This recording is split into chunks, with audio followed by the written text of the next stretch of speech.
الحمد لله رب العالمين والصلاة والسلام على أشرف الأنبياء والمرسلين محمد بن عبد الله وعلى آله وأصحابه ومن تبعهم بإحسان إلى يوم الدين أما بعد أنقلت له واجب الجليل على تدريب الله إلى رسول الله أكنما أنك سكسي كل شيء كتب فإن محمد عليه الصلاة والسلام نبلا داري أمود من كسود ويا نكسره أن الأمور تلاتوا كاسا كملا داري أمود بلادي أما ولا دا تفسير سورة النور أن لا يمنا هدى لك في المكان قال يا قوم إني لكم نذير مبين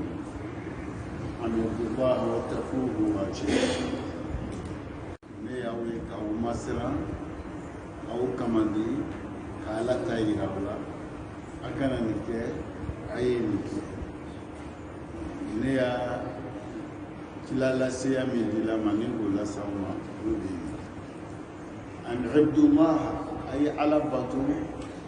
watakuhu a ye siran ala ɲɛ waati'uni a ye ne labato yani laɲini min b'a la ala ka ci ka min fɔ an ɲɛna o de ye i'budullah a ye ala bato yɔrɔ n'an karamɔgɔ ko فالطالب في المدرسة هويته في المجتمع هي طالب نيه كالندي كلا يقول دي كالندي مدرسة الناس سوسا يبلوني مي سيدالا يا كاردن كما ما بجوم يا كاردن تجمع إلي كالندي سيدالا إلي كالندي وجاء إذن وهو عند والده ووالدته وإخوانه وأقربائه وأصدقائه طالب إفا في كالندي إبا في فناي كالندي إبالمون في كالندي إسري مولوكي لونمي ودي كالندي كارتير لا فنا موبيلو وكاساي كالندي وما دام طالبا فما مهمته الأولى في حياته يكلا كالندي فين فرض مني نودي كلا يني بينا ما ينو نيل كانغا لولو نول كانغا كيا بارا ينيرا ما ينو إنها دراسة فقط تولي كلام لا فما parce que لونا نولي ولي يا كادرانتي دو كلام كانغا لويلا كاكي يوروبا parce que لونا بارا ولتي له وأنت عبد لله ele fana ye ala ka jɔn de ye ne ni lo a n'an bɛɛ min sigi bɛ an bɛ ala ka jɔn de ye idan fama muhimmatuka al-ula fi al-hayat ni le ye ala ka jɔn de ye mun de ɲinini bɛ ne fɛ nin ɲɛnamaya nin kɔnɔ ne kan ka dɔn n'o ye an ta'budahu k'ala bato n'o le ya baara fɔlɔ ye o ilona nole ya karante lo ya ala bato li ka bara ala bato ya karante lo ilola nole o le kanga ke ya amina ko fole nyina mayan angara mo ma fo ku fete ibulla le ka kuma kanila على قد وما خلقت الجن والإنس إلا ليعبدون علما جينا نادما نمو دنفوي كما فالا باتو علي باتو ودانا أم بدانا علي باتو لي كام نقول يا أمبارح ولو كان لون إكان لونو لفناي وباتو كان كيشو من بكان كي سبدو لما المهمة الأولى أن تعبده ya bara foro yinama nuka so ala la batu wal ibadatu ilatu wujud al ibada ilatu wujudina fi hadhihi al ayat ansoro ni yinama ko sababu fuita la fu ala batu munana na misuri kono sunna uga minas darsula muda do darsula mali anna kuyeya Allah nana kana siri mais ka sigi darsu lamene donc استماع إلى الدروس التفسير هي علة تجمعنا في هذه الليلة أنك أن لجي مسيركنا في دركو في سبب من بولا كم من بولا من النوم برو كتفسير هي العلة إذا وجودنا في هذه الحياة أن نعبد الله إلى وجودنا في الحياة أن نعبد الله أن فنصر لنا ما يكونوا مناننا يا يقول كامل على باتو على الكوتي كمان علمنا الناي أخوي كما قال على باتو يفهم يلا إذا أنا ربنا بفلان ينا كبيننا إذا فأنت هنا من أجل أن تعبده فإذا قال أحد ليس عندي وقت أن أستمع لدرس العلم لدوكم ومسا مسير لا جامع درس لا ما donc moi je n'ai pas le temps كنت أنت أقول لك أنا درس لا ما أو ليس لي وقت وقتي تنتي وقتي فهل تعلمون ماذا يشبه هذا مغبوكما فيسكي ani mɔgɔ jumɛn de bɔla ɲɔgɔn fɛ a b'o ɲini karisa darisu bɛ bɔla misiri la darisu min fɔla misiri la a bɛ fɔla mun de kama i se ka ala dɔn i nana ko min na i se ka gbɛrɛ ala la k'ala dɔn k'ala bato ni ne ko tanti ne bolo tanti ka daminɛ fajari fɛ fo sisan e bɛ kun fɛ i ya baara la ni min ye mécanicien i bɛ mécanicien yɔrɔ la n'i bɛ toli i bɛ toli yɔrɔ la n'i ye menuisier i bɛ menuisier la n'i bɛ commerçant i bɛ ko depuis fajari fo sisan hali bi tan t'e bolo i bɛ se ka ala dɔn tan t'i bolo i danna kun min kama i bɛ se k'o dɔn a b'o tigi ni mun bɔ ɲɔgɔn fɛ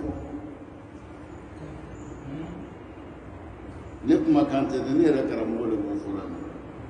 إنه يشبه إنسانا أخذ الشهادة عليا في الطب أوتي ولا مغنى فمغني عليك دبلوم تا دكتوريال كدبلوم تا دكتوريال أما دوما واشترى عيادة وأجهزة مؤقتة دكتوريال إبسيكا كم وكالنا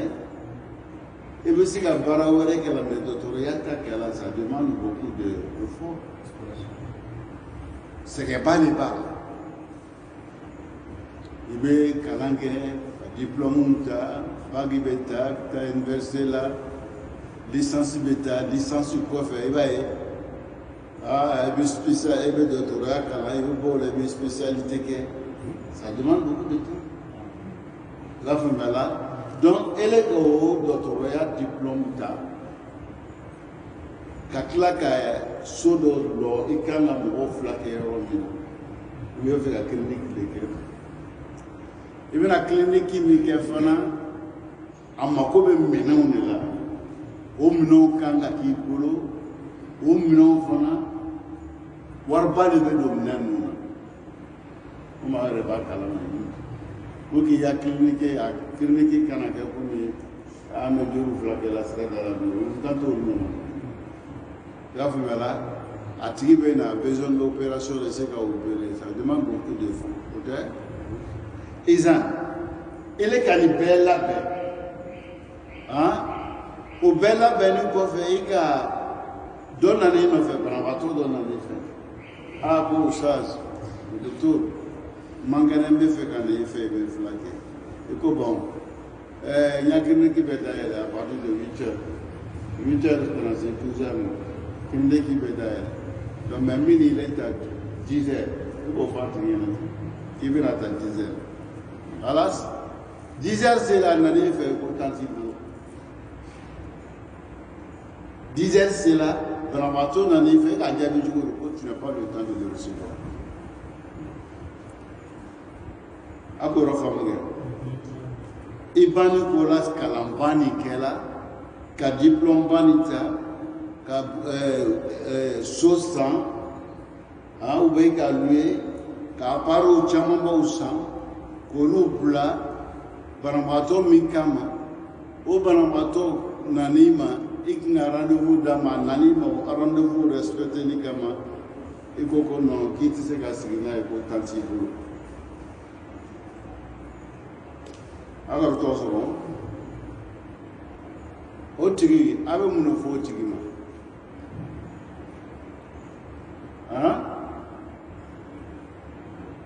ni mo mi ko yo ka wo tigi fo abe wo tigi wele chugodi onaloma haklinda afo jima ko haklinda ou est-ce que hakli bala majnun le malade aller mangene hakli fait hakli ko tu le malade kakara panique ka diplôme panita kata yoruba fana sankolo kaminong do akuma banabagatɔ min kama ka wagati yira banabagatɔ la n'an fɛ wagati ni n'an bɛ fɛ ni min yɛrɛ sɔn na o lɛri sera o tigi na ne fɛ e ko tan t'i bolo est ce que e yɛrɛ ka kɛnɛ a b'a faamuya la o tigi bɛ cogoya min na dɛ min nana ɲɛnamaya nin na n'a ko tan t'ale bolo ka ala lɔ o le bɛ ten. Non, j'avais quel est le. Après, différence de mon bafle à nous. Il est nanaya, Nina la Kumi Kama. Pour qu'il se ka alado. Pour qu'il se ka bere alala. No, no, voler qu'il est bere alala et qu'autant d'ibolo. Qu'autant d'ibolo. Sawa, ika foida lawa. Ima, iya bara fa le baira. Enfin, on peut dire, ima été, iba boida la. Walme ya kuma kama yira olu be fɔlɔ yɔrɔ bɛɛ bi quartier bɛɛ la sigida bɛɛ la an denw n'an balimadenw ko ko tan t'olu bolo ka ala ta mɛn tan t'olu bolo ala mako b'o la o ye se ka min lɔ ka gbɛrɛ ala ko il n'est pas le temps ko tan t'o bolo o bɛɛ ɲɛ guwani bɛ mun de la harijɛgɛ ɲini kaso harde bana la bolo no abana mo ni harde ga be dan longelo i harde ini harde ala ka adama den dan do mina aka adama den be harde ga fana dan o ani le magbere darsu la ko la mais il la engagé donc il est madame il est dans le Moussa était dans le il a des enfants mafrou fana dans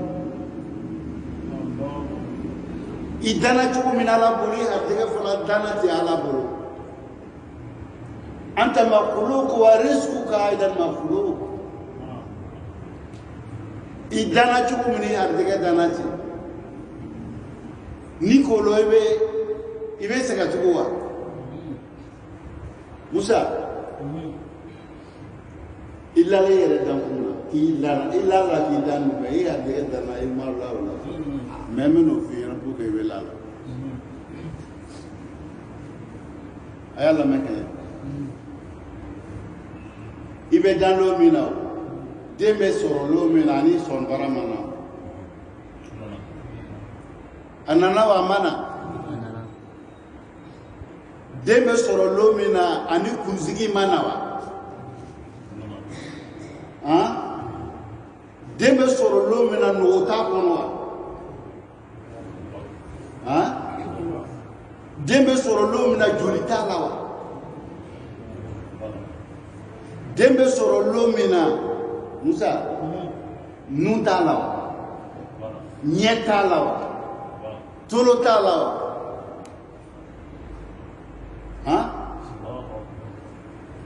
uluba lawa tala anu le banawa olu te madanawa n'olu dana la mɔgɔ miliyɔn yirika de bɛ diɲɛ kɔrɔ olu bɛ balo ɲɛ la olu ya balo bɛ ɲɛ le la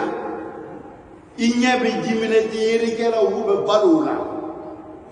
dɔw bɛ balo i kunsigi la dɔw b'a janya dɔw b'a magaya dɔw b'a fin dɔw b'a tigɛ dɔw b'a li mɔgɔ miliyɔn de bɛ balo l'o la risque makolo i nɔgɔ b'i kɔnɔ a ka jan dɔw de bɛ yen u b'a surunya i nɔgɔ b'i kɔnɔ bana k'i sɔrɔ a la dɔw bɛ yen u ta baara ye u bɛ balo o de la joli min b'i la joli dɛsɛ la a kan ka caya cogo joli caya la a kan ka bɛrɛbɛn mɔgɔ miliyɔn de bɛ balo l'o la i toro b'i dimi la mɔgɔ miliyɔn de bɛ balo la toro fila kɛli la n tɛ yɔrɔ jan ye la n tɛ yɔrɔ sunu ye la mɔgɔ miliyɔn de bɛ balo l'o la o bɛ balo la fɛn min na fɛn i da a da n'o a ma da e y'i sa kɛ kun i yɛrɛ bɛ fɛn kɛ a risque makolo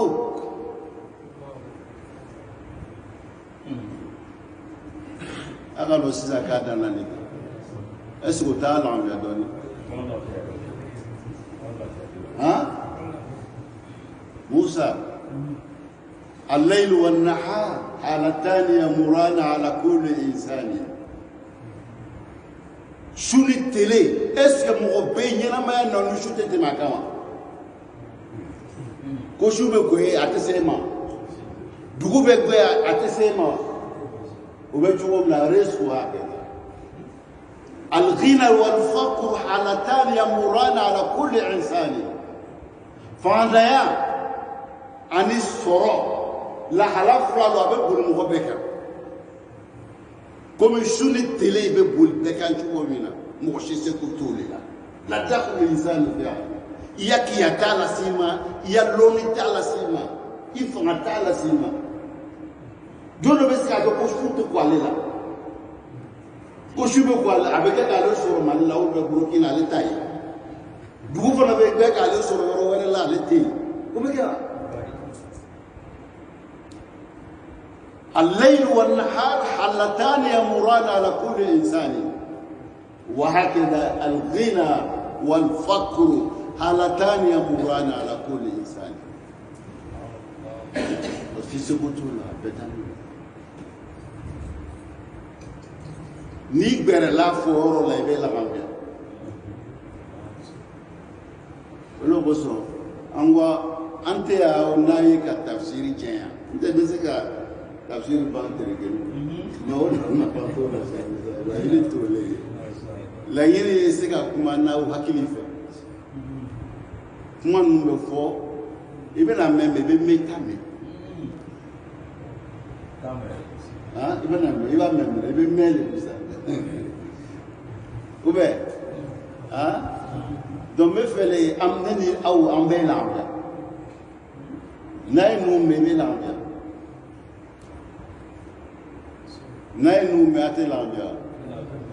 abe na gbere aba dar so la me abe no na fan so hakili be siba e ko jara war ko ni re ya ile ga lon ta bana la ka e be se ko be seragnement ta dro idana kumi kama ni sela ko lo ko ke alhamdulillah e kala lo ala fo musa mo chama ne be serla seli re ke ko ni motalo ni be fe ka lo na retard la mi serla lo ni na retard la ka do sento e jibe tige sampi saba sampi na e be ka seri mi seri ko no ibe se ka seri ya so ko no me seri ke ko nyuma alonite utina gbera foro la utina nyanyini obe mo hosti already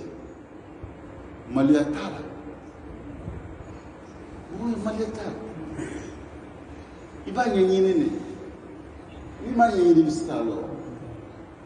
ha Allah kira alayhi salatu wassalam ngala e wayu jiga kan ga nyafa yana ni wayu ma jiga ga ma nyalo abe ga mi ko maka sambina ni ke Madina e makai abno mo fola mo ye ngalo ko ma fo ina ko sambina ko bara ma ko be ala ai se ka ina ko ala ka no ya so ka ko ni ga de Allah ko so dan angara mo ko mi fo yana ka be ni mo fam ya ko nyuma ko no anin aw ma ya rabbal alamin idan mo bi مما فوق وقت طالب لأعرف أحكام الفقه نقول لك أنت موجود على وجه الأرض من أجل أن تعبده ولن تستطيع أن تعبده إلا إذا عرفته أنبياء على بطولي كما نقول إتسك على بطول في على بطول فإذا عرفته أطعته نكالو يبقى على بطول وإن أطعته سعدت بقربي نكا بطول كنا جاسرنا إقبراء على إبو كنا جاسرنا فلا توجد كلمة أشعر أنها تنطق من غباء أو من سوء الفهم كقول أحدهم أنا ليس عندي وقت كما تي مغو بسكا ميفو مغو من كوكو تانتا لبولو سيكا دي أكاش فيان تاني بالو بولو تانتا لبولو donc كما تي بسكا ميفو تيما في بافو لكو حكمي دان hakilitala yafumela ni hakilitila okoro de ni eni dunya be kala de wala be hakilito bula ina ila wujud kay an ta'lam idana kumin kamando dialo ka nyini kalo waya no furo ma khalaqtu jinna wa laysa ila ya'buduni donc aya wala min mo fana bamba ko sabati ala ko Allahu alladhi khalaqa sab'a samawati wa min al-ardi mislahunna yatanazalu al-amru baynahunna lita'lamu lam ta'lim yafumela lita'lamu ko ala de ka sambara wolo vladan ani dugu fara wolo vla ani dugu da wolo shira aka nyamare ube jigi au ka mungoso lita'lamu mungoso abado sandana ka dugu dan ko fenza an singoro ni sanko ensemble kaya nyamare u jigi mungoso amiseka ambe mulo ambe ale alado ambe mulo ambe ale batu chugo mina ko ka amiseko ala be mi fona ngara mo ko na kalaye o de يتنازل الأمر بينهم لتعلموا أن الله على كل شيء قدير أيالو قال بسكو بلا جنينا وأن الله قد أحاط بكل شيء علما أيالوني كبك أفهم بلا جنينا كفو أفهم بلا كوكلا تشو تشو أبالو أبي بندولو فمن كان دو كاتم بندو كان فنا لا بولو إلا فملا abe komi be kene ka mi be dugu mala bo belo abe gundo lo fendo fana ka dogo ka tino gundo ka fana bolo la famela gundo ye muye ne ki le wele ya ku gere fe ba kuma efe ka ya ku toy we gundo la na ya ku tolo ala bolo abolo donc fen wara be mi ka dogo no tembe jusqu'au na ala bolo o fana ka dɔgɔ ka tɛmɛ gundo kan min b'i dusukun na ala bolo i b'a faamuya la donc fɛn dɔ wɛrɛ bɛ yen fana o ka dɔgɔ ka tɛmɛ min b'i dusukun na kan ala b'o fana bolo o ye juma ye Musa e bɛ se k'a fɔ sisan ni ne ka miliyɔn sɔrɔ ni ka miliyɔn kɛmɛ ne ma sisan Boake Kodouare ou Boake quartier ɲɛnama bɛ n bɛ misiri ɲɛnama dɔ la. I b'a faamuya la Boake quartier ɲuman bɛɛ ou bɛ Kodouare dugu ɲɛnama bɛɛ n bɛ misiri dɔ la. I b'a faamuya la ni n ka miliyɔn kɛmɛ sɔrɔ i ko kuma min fɔ o ka dɔgɔ ka tɛmɛ gundo kan parce que o kuma min fɔlen ne bolo ele bɛ se ka miliyɔn kɛmɛ sɔrɔ i t'a misiri dɔn. Voilà. Est-ce qu'il vient à l'Oïta le long de l'air? Mais à la base, donner une million qui est sur est-ce qu'il y avait la mission de l'Oa ou battre dans l'Oa ou l'on va la bolo. Mais il est mis à point pour y être l'Oa. Avant l'Oa. Hein? Attends l'Oa. Abiska Warto sur le matin l'Oa. Allez revenir à l'Oa. Allez revenir à l'Oa. L'on va la bolo. والله سبحانه وتعالى على علم بكل ذلك على بني بلو على بولو فلان k'ale ka 100 ans ka dugu danmugo sɔn an y'ale ala dɔn an y'a lɔn a lɔn k'ale bɛ se ko bɛɛ la an y'a lɔn fana k'a bɛ ko bɛɛ kalama dogo bɛ na k'a bɛ alimu bi kulli shay a bɛ fɛn bɛɛ kalama a y'a lɔnni bɛ ka fɛn bɛɛ lakafo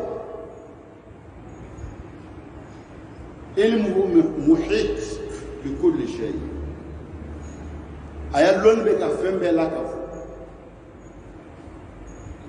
i b'a faamuya la nin kan ka lasira ala bɛ min fɔ la an ɲɛna ka bɛn ni o ye idan sayidina nuhu alayhi salam ala ka ci ka taa ya mɔgɔw ma min ɲinina fɛ a y'a mɔgɔw masiran a y'o masiran mun ye k'o ye ala bato ala bato an karamɔgɔ ko ta'atun taw'iyatun mamzujatun bi mahabbati qalbiya bato ye kɛ fɛn ye min ɲagamuni bɛ ni kani ye dusukun ta kani i b'a faamuya la asasuha ma'arifa yakiniya bato fɛn dama dama le dɛni b'a la i b'a faamuya la ala bato ni janya ye kani ye o ye kelen a ye kɛ fana ni lɔnni ye o ye fila a sabanan ye jogo i bɛ jogo donc bato yɛrɛ bɛ tali kɛ fɛn min o den ye i y'a faamuya la ni ala janya ye k'i la o y'i bila ala bato la o ala janya o tɛ se ka kɛ fo ka ala dɔn i y'a faamuya la ni ala janya sɔrɔla ala lɔn de bɛ ala janya bila i la ala lɔn ni ala janya o de bɛ kɛ i b'o de yɛlɛma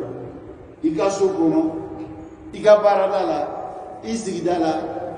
i bɛ yɔrɔ o yɔrɔ i n'olu bɛ kɛ ɲɔgɔn takunu kur'ana yamshi ala wajhihi i bɛ komi kuranɛ bɛ tagama na sisan i bɛ yɔrɔ min na sisan o de ye kuranɛ yɛrɛ a bɛ tagama i bɛ yɔrɔ o yɔrɔ kuranɛ yɛrɛ le ye nin i y'a faamuya la bato bɛ wolo fɛn min n'o le ye nin donc ele b'o le yirala mɔgɔw la i bɛ yɔrɔ o yɔrɔ i b'a faamuya la i bɛ yɔrɔ o yɔrɔ o le ɲinini b'an fɛ i m'a ye Seydina Ibn Umar Abdulayi Ibn Umar lon dɔ la ko badawi dɔ ma min bɛ bɔ burusi kɔnɔ a bɛ saga gbɛna a ko a ma ko e t'i ya saga nin dɔ feere ma n'i ka feere ma dɔ m'a wari bɔ ka d'i ma i b'a wari kɛ k'i yɛrɛ dɛmɛ i b'a fɔ sagatigi ɲɛna ko fila i b'a fɔ k'a sara ou bien suruku k'a dun i b'a faamuya la n bɛ fɛ i ya saga feere ma mais n'i ka feere ma sagatigi bɛ n'i ɲininka i b'a fɔ k'a sara ou bien wara k'a dun ou bien suruku k'a dun i y'o dɔ fɔ quoi a ko fɔ burusi kɔnɔ sagagbɛnna le ɲɛna jago de a yi ka min fɔ i ka tiɲɛ yɛrɛ i ka tiɲɛ fɔ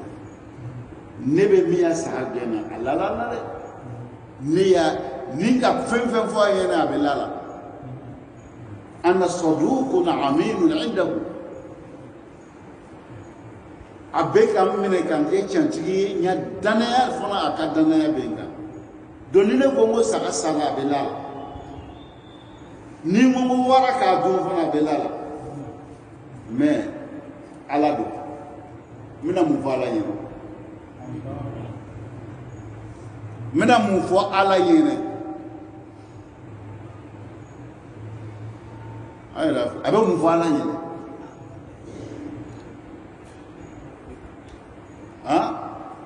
n'ala k'ale ɲininka a bɛ mun fɔ an ɲɛna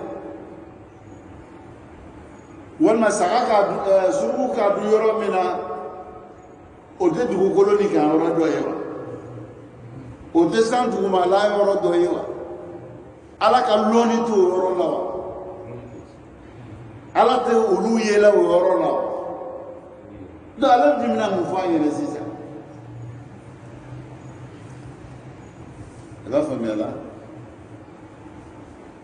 jɔn de ka nin kuma nin fɔ burusi kɔnɔ mɔgɔ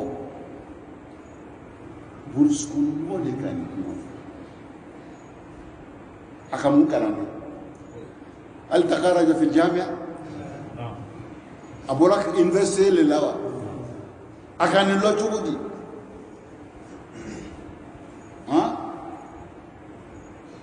akamu kalange ka boni kaseka ni fo madawi ليس ساكنا في الحضر بل هو ساكن في القرية on dit fleur anga kalambau ke diplôme bau talibé andau ka di kumala iba yela mais bal ni naya brus kono wo ale sera kamilo kamike anu naya duba anaya kalamba ambe dese kaniye mo mal emara kamaloda mamega mal boro folo ko 50 kilo te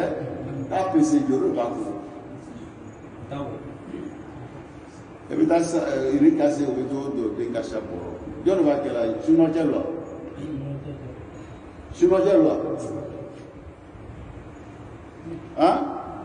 Uwe chino jelo ba yela bana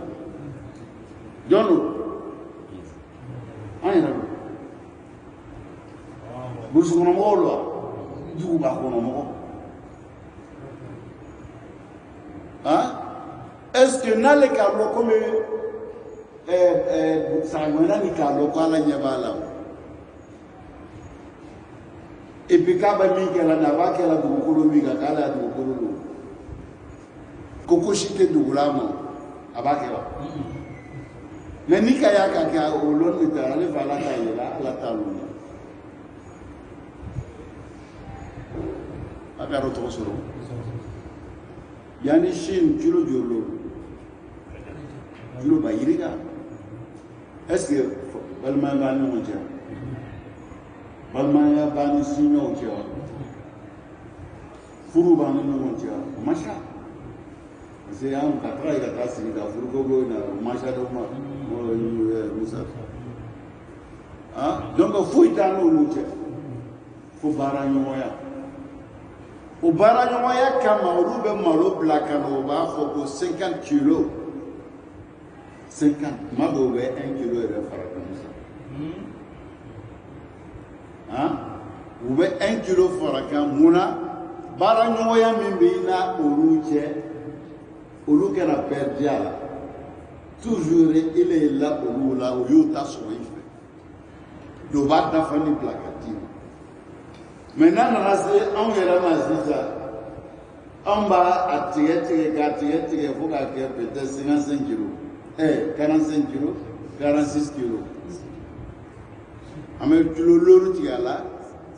ame kilo nani tigala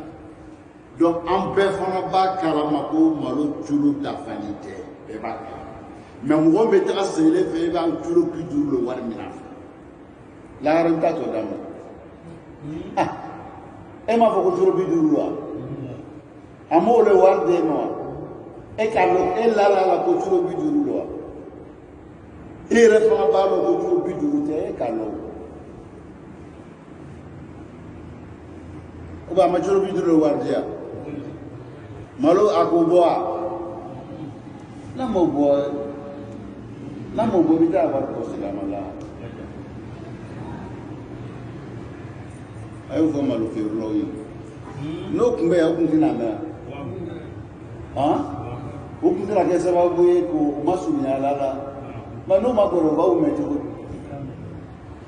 shame aka fiendo ile anna na ya kuni kama inse ka ala do ni mbekela ni kanyi ni mbekela ni maya inse bulo mi kanya mboke mi maya mbocho sharia la Musa ni ka vensa itkana itafire mo wala mafaya suma kurai na ulu sharia ne ka vensa e bengo chulo biduru ni ne bena fere mo wala ma ne ka sey fe chulo bilum no ta fere no bilo da ma suma ni amba pese kurai abese ya ke fendo ka suru ne fe ni abese ya ke Musa Donne na fere ma ko juro bi do na ma juro bi do ya ka be na la ran ta di an bana ka bo ni no ala kara alayhi salatu wassalam ajira ni kika mu do le ni amba suma le Qur'an Musa o de sharai ya famela sharai de ni wolo ko so nga fo ni ya baraka la juroya ni be fe ka juroya le ke ba ni am ba ni be fe ka mo kala na ba ni ni be fe ka imamu ye fana ba ni le imam ya tikete gbanza tikete gbanza e fi la ser ganga glanjo na ni mo nya la ba glanjo donc fo imam ya be kalani abe nyaloni ila fangala mumba la u fana be korosi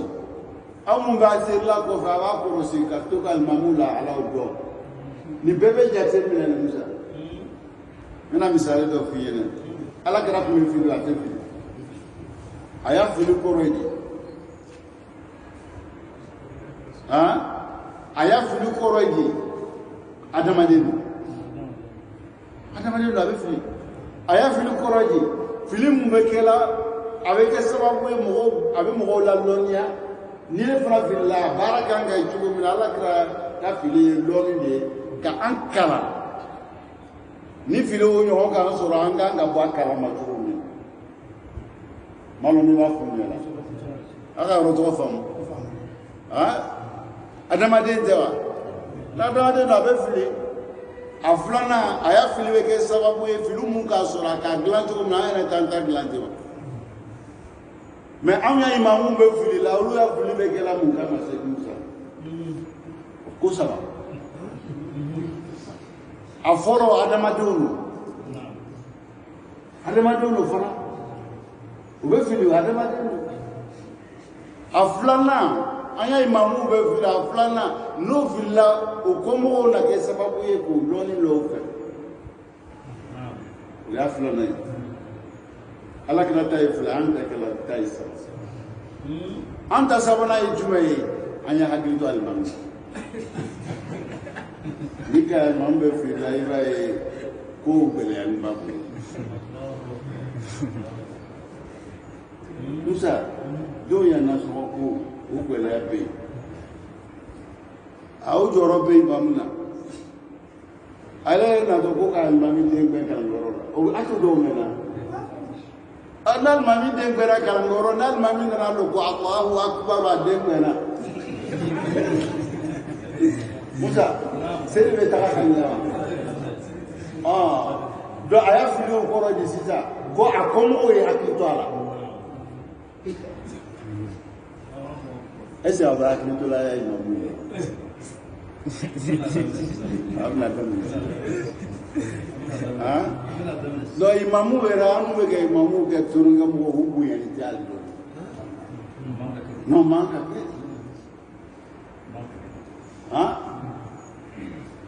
ima ya Abubakar Siddiq radiyallahu ta'ala anhu ala kira fatul bi Madina kaw uluka nyoye o be fe ka mo do ke alakira o kanga bla alakira nona manka mo nana uluwe o memenge ko Madina kaw be nyoye la o be fe ka mo do bla alakira nona do Abakar Umar ko lase Abakar no Umar ana Abu Ubaida ulu sabako me ulu tegela kata ka so Madina kaw ke me ka Europe fa do Umar na Bakar na Abu Ubaida rusi udula ka so be kumala do kumana na se Abakar ko Umar igolo korota ede ni nyamo ya ka kamele me voti ye kitake imam sinamo nyambo gafa ma tamabe na kaw million dollar na kaw Abakar ko la Abakar ko Umar yamdu yadaka ubayyaka ya Umar Umar ko Abakar ele bene vote kaneke ala kira nyamo blan ala kira nona e ɲina na di Abakar ala kira mele bila mɔgɔw ɲɛsiri la ala kira jɛna diɲɛ lahara k'ile bila anw ɲɛ lahara ko la munna n'u tɛ jɛn k'ile bila diɲɛ ko la ala kira jɛna k'ile anw lase ala ma k'ile le bɛ se k'anw lase ala ma k'ile bila anw ɲɛfɛ صليت بنا يا عمر يا أبا بكر لقد رجك الرسول بنا في عمامة الصلاة ألا نرضاك في أمور دنيانا دو إمامون بك سبب كأم مسؤولين على لا كأم بره على لا أنسك على تدوك على تكي اللي بتيجي كوميرسي لا olu bɛ kɔfɛ u bɛna o nɔfɛ u bɛ sere k'i lase ala an ka tajuma bayna al-amrayn i b'i ya baara kɛyɔrɔ kɛ i b'o hɛrɛ sɔrɔ i bɛna sɔrɔ ale b'i ɲɛfɛ a b'i lase ala ma tugun mɔgɔbaw do i t'o bonyana o yɛrɛ kama dɛ i b'o bonyana ala kira le kama nahnu nahtarimuhum la li zatihim إما لأمر خارجي لأن رسولنا محمد صلى الله عليه وسلم قال العلماء ورثة الأنبياء أنت إمام بوينا كو تشكاي أنتو بوينا كو لوني بولا أنتو بوينا كو بيت أمو بوينا باسكو بي بلاسي منو بي على كراكا بلاسي لنا نيبو بويا يبو بويا بي على كرا لفلي مين بي كانو سغي an bɛ imamu bonyana imamu yɛrɛ le kama la a man ka kɛ ten i b'o bonyana o bɛ baara min na o a n'o bɛ min nɔ na ni ka ye an bɛ ka kuma sariyaw nɔfɛ parce que an b'olu de filɛ la an m'an k'olu filɛ an bɛ ala kira de filɛ i bɛ alimami bonya ala kira de kama ni ka bonya ala kira kama i ka bonya ala de kama a y'a kɛɲɛ tɛ a y'a lɔnni tɛ a y'a ladaja tɛ ni ko filɛ bɛ filɛ o de kosɔn an caman b'o de kɛ kuma bɛɛ bɛ fɔ an ka imamu ma n'i taara yɔrɔ o yɔrɔ imamu ninnu foyi ma n'o ye dumuni kɔ dɔw y'a ala ko ko dɔw kafiriya la o kuma fɛ o kuma fitinin de sahaba dɔw o bɔtɔ kɛlɛkɛyɔrɔ la u ka baro dɔ kɛ o kɔfɛ u bɛ bɔra kɛlɛkɛyɔrɔ la. وما رأينا مثل قرائنا أما ما يكلنجلان نيو أرغب بطونا واجبرنا لقاء العدو أيا كلنجلان نو جو كوي ما نو يكون ورا إبجيتو لو فنا دي كلك ما نو بتون كورونا جيلا أبلاي وآياته تستهزئون لكن كفرتم بعد إيمانكم كأوبك هناك أبلا من كمالا ko ala kira o kuma an bɛ bɔla tagama la o an bɛ nin kɛla de ka voyage tigɛna ko aw kafiriya la y'a limaniya kɔfɛ aw bɛ yɛlɛ bɔna ala de ma ani ala kira mɛ ni kuma jɔli bɛ n'an ta fɔra an ye se kuma kɛ cogo la an ye se kuma kɛ cogo la an y'a imamu bonya mais n'i b'o bonya i bɛ yɔrɔ min filɛ n b'o fɔ i t'a bonya n'a yɛrɛ kan a bɛ min kun dɔn na est ce que n'ala kɛra tun bɛ an bɛ mun kɛ n'ala kɛra tun bɛ an bɛ mun kɛ bɛɛ bɛ fɛ i ya bonya i s'a ma bɛɛ bɛ fɛ i ma don a la i ma ye olu kosɔn mɔgɔw taara ka taa madinɛ fɛ ala kɛra wagati la bɛɛ tun bɛ fɛ ka ni min limaniya a bɛ fɛ ka gɛrɛ ala kɛra la. ni min limana o bɛ fɛ ka gbɛrɛ ala kɛra la u bɛ taa sigi madinɛ u ni ala kɛra kɛ ɲɔgɔn fɛ i y'a faamuya o de kosɔn ala kɛra alayhi salatu wa salam a ye wagati sahabaw tun tɛ bɔ ka taa dugu wɛrɛ la u bɛɛ tun bɛ ala kɛra kɔ u bɛɛ tun bɛ yɛlɛ madinɛ ala kɛra nana fatu ka na umar na abakar na nafsu se u bɛɛ tun sigilen bɛ umar kɔrɔ abakar kɔrɔ i b'a faamuya la abakar nana fatu fana umar nana o bɛɛ sigila umar kɔrɔ Umar nana fatu Usman nana Usman de jɛna o ma ni bɛ taa yɔrɔ min na o ye taga ye n bɛna dɔɔni dɔ d'a ma yɔrɔ in na a ye hakili to o kuma na Umar nana Usman jɛna ko sahabaw ni min bɛ taa yɔrɔ min na o ye taga ye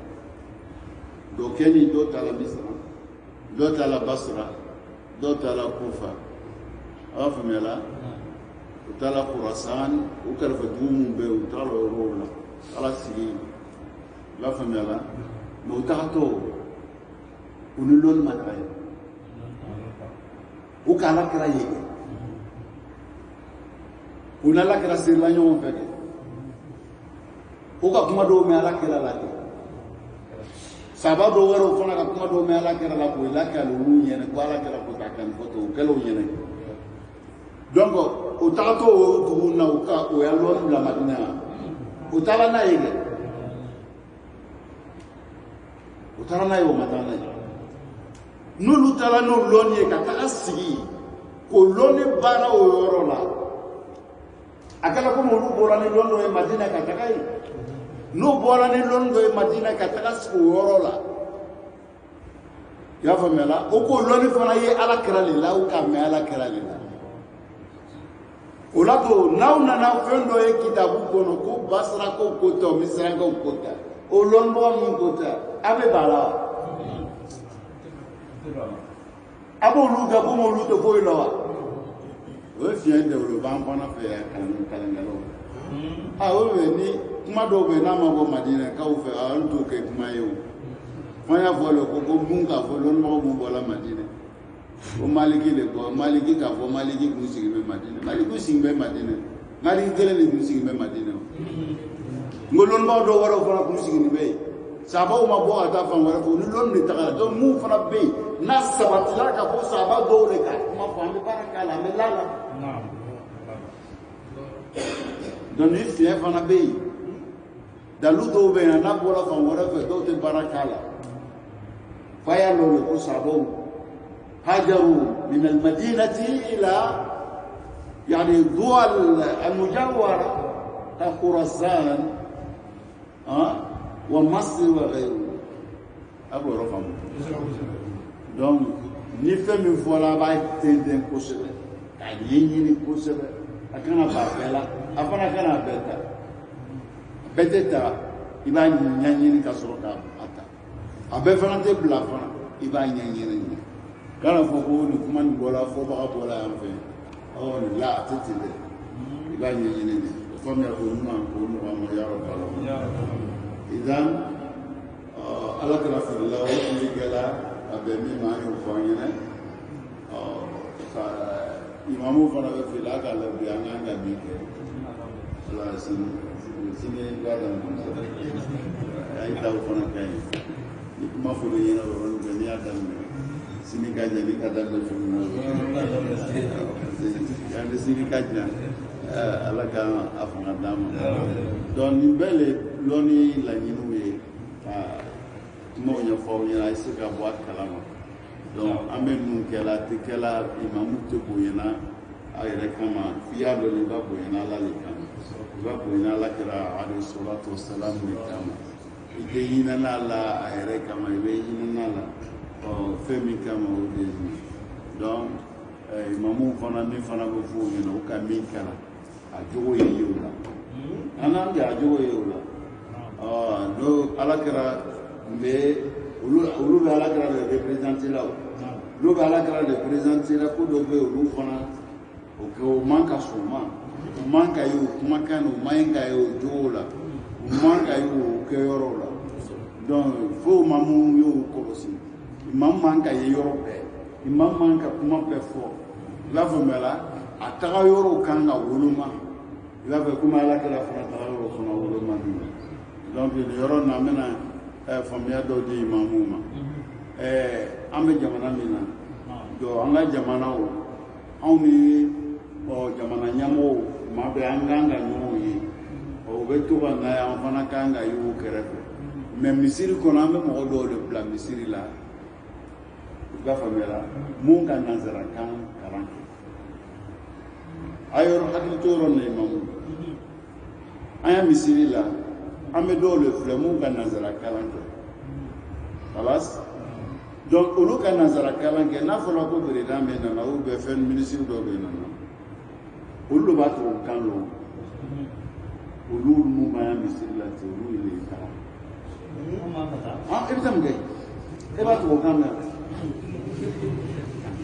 e t'a kun ye mun ye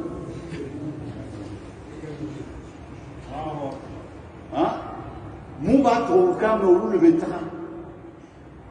ni min fɔra olu b'o message ta ka na ɲɛfɔ misiri kɔnɔmɔgɔw ye nin de fɔra an kan ka nin minɛ tan an kan ka nin kɛ mais ni imamu tagara a tɛ tubabu kan mɛn e taga kun ye mun ye a tɛ mun kɛ a bɛ taga sigi ale kɔni sigila kuma min fɔra a t'a kalama fɛn min fɔra a t'a mɛn ba yɛrɛ bɛ t'o la ka silamɛya yɛrɛ jasi parce que seli waati bɛ tɛmɛ k'a sigi to a tɛ se ka wuli i y'a faamuya la bon n'ale ma se ka wuli a ka silamɛya kɛ cogo di mais min ka ekɔli kalan kɛ n'a retraité na n'o bɛ n'a ye misiri la olu b'a to o kan fɔ hali ni seli tɛmɛna k'ale sigi kɛ foyi t'a la a ka fiɲɛ o ale ka bɔ ka bɔ ale ka bɔ fiɲɛ bɛ ni imamu ye sigi seli ye tɛmɛ a kan a b'o yɔrɔ kɔlɔsi la donc imamu fa ye ninnu kɔlɔsi imamu fana tɛ ninnu kalan kɔlɔsi t'a sigi seli waatiw bɛ tɛmɛ o sigi o sira a man ka kɛ ten i b'a ye sisan ni sigida la ala an bɛɛ tɛmɛ ala an bɛɛ tɛmɛ ala ye kuru walaw ba tan ka kuma b'a fɔ cogo min ala ba kelen tɛmɛ a bɛ kɛ ni dɔ k'a yɛrɛ faga o silamɛ lo an bɛ sera su kan an tɛ sera su kan a ti k'a yɛrɛ faga ala an bɛɛ tɛmɛ a ka baara cogo kɛ mais seli bɛ k'a su kan naam mais imamuba de tɛ sera su kan